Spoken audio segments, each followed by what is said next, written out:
Good morning, everyone. Welcome to a new session of We Are Teaching. Our team consists of three members. I'm Ria Johnson, and we have Aparna AH and Ashwari AS along with us. The topic that we'll be dealing today is transistors. I call upon Aparna to speak about the same. Today, we are going to deal about the topic transistor.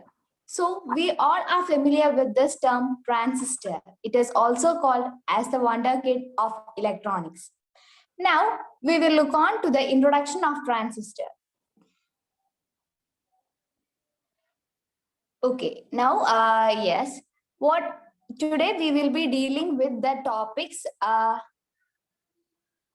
What is a transistor? Who invented the transistor? The symbol of transistor. Then we will deal with the structure, configuration, biasing, operation, and then the IV characteristic curve, circuits, types, and applications of transistors. So these will be the main points which will be dealt today. So what is a transistor?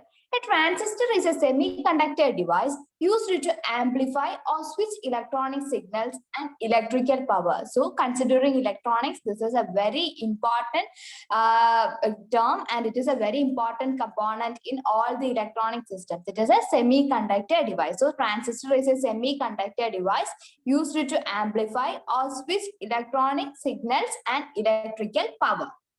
Now, who invented transistors? The inventors, we have three inventors for transistors, that is William Shockley, Waterhouse Bratton, and John Bardeen at the Bell's Telephone Lab in New Jersey, USA, this in the year 1947. Okay, now, what is the symbol of transistor? You can see the symbol of transistor, and this and it is denoted as P, C, and E. P is the base of the transistor, C is the collector, and E is the emitter. Then what does all these things do? Emitter sends the carriers into the base region and then onto the collector. Then what does the base does? Act as a control region. It can only allow none, some, or many carriers to follow. And collector, it collects the carriers. Now, next one. What is the construction? We have got two type of transistors, NPN and PNP transistors. Placing N-type material between two P-type material, which forms the PNP transistor, or by placing a P-type material between two N-type semiconductor, which forms the NPN transistor. So there are two types of transistors, NPN and PNP. When an N-type semiconductor is placed between two P-type semiconductors, we get the PNP transistor. And when a P-type semiconductor is placed between two N-type semiconductors, we get the NPN transistors. You can see it clearly from the image. That is how is the NPN transistor and PNP transistor look like. Okay, moving on. What is the structure of a transistor? The transistor is a three-terminal device and consists of three distinct layers. Transistor consists of three terminals and three distinct layers. It is a doped semiconductor regions, the emitter region, the base region, and the collector region. These regions are respectively P-type, N-type, and P-type in a PNP transistor, and N-type, P-type, and N-type in an NPN transistor. So this is the structure of the transistor. Now we will look on to the configuration of the transistor, which will be dealt by Ashwari.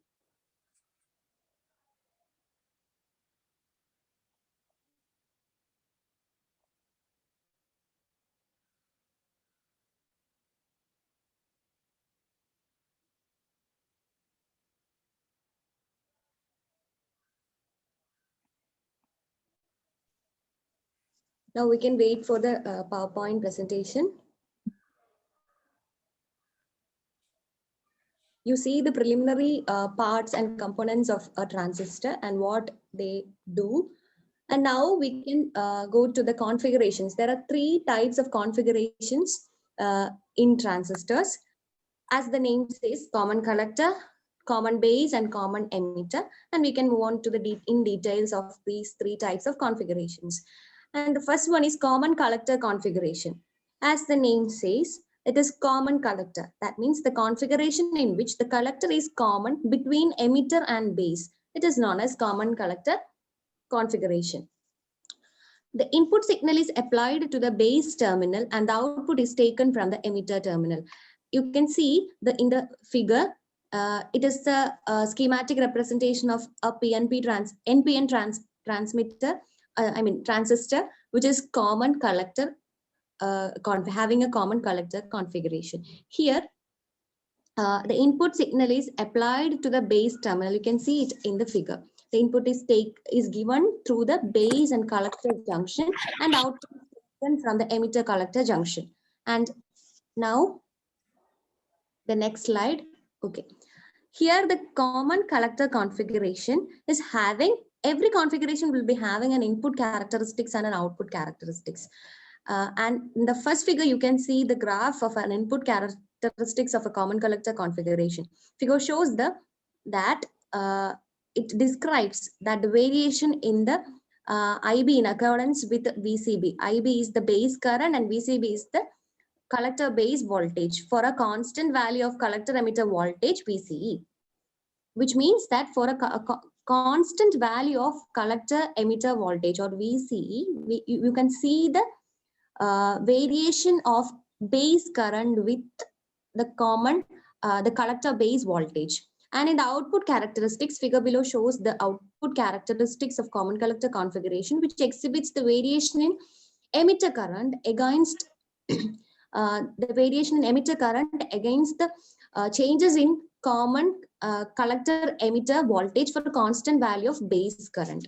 Here you can see the parallel lines which are parallel to the VCE, that is collector emitter voltage. The base current are parallel to the collector emitter voltage. And in the next slide, you can see the common base configuration. In this configuration, the base is common between emitter and collector, and the input is given between the emitter and base junction, and output is taken from the collector base junction. And in the next slide, you can see the input and output characteristics of common base configuration. First figure shows the common base configuration's input characteristics, which describes the variation of emitter current, that is IE, with base emitter voltage VBE, keeping collector base voltage a constant. And then the output characteristics of common base configuration, you can see that here it describes that IE, the emitter current, is held constant. From the graph shown, the output resistance can be obtained as in the equation. And now the common emitter configuration, in which the emitter terminal is common and input is given between the base emitter junction, and output is taken from collector emitter junction. And again, its characteristics, input characteristics. The figure shows the input characteristics for the common emitter configuration of transistor, which transistor common emitter configuration, and it illustrates that variation of base current in accordance with the base emitter voltage with the collector emitter voltage kept constant. And output characteristics of common emitter configuration. This plot shown below shows the variation of collector current with the changes in collector emitter voltage when base current is held constant. Okay, and now this is all about the transistor configuration, and we will move on to the biasing of transistor biasing by Ria.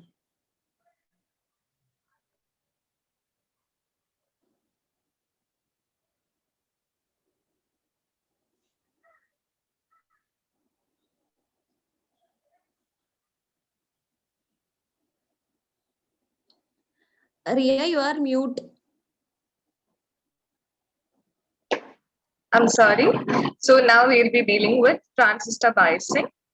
Transistor biasing is the process of setting a transistor's DC operating voltage or current conditions to the correct level so that any AC input signal can be amplified correctly by the transistor.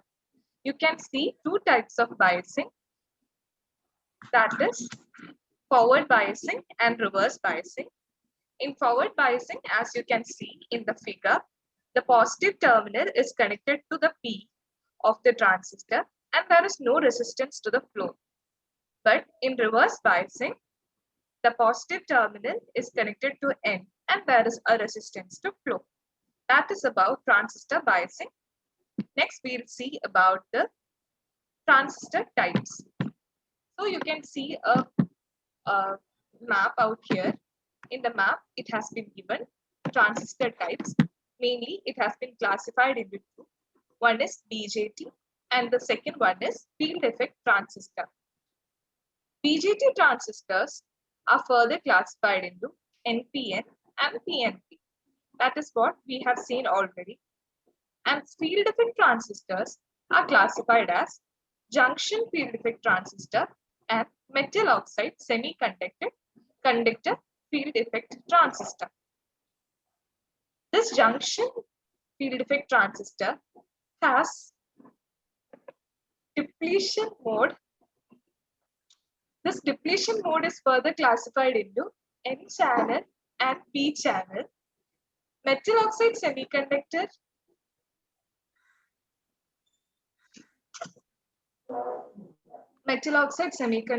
FET is further classified into depletion mode and enhancement mode. This depletion mode is further classified into N channel and P channel.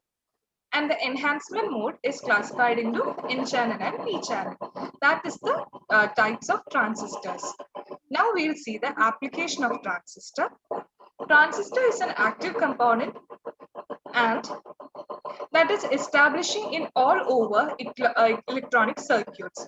They are used as amplifiers and switching apparatus. As the amplifiers, they are used in high and low level frequency stages, oscillators, modulators, detectors, and in any circuit needed to perform a function. That is all about transistors. So we have seen different types of transistors, and N-type transistor, P-type transistor, transistor biasing, and the application of transistors. So these are the review questions for you. First one, what is a transistor? Second one, who invented transistor? Third one, represent transistor symbolically. Fourth one, what are the three types of configurations in transistor? Now we will see the follow-up activity. Find out more applications of transistors in daily life. List out the different types of transistors and comment on the statement.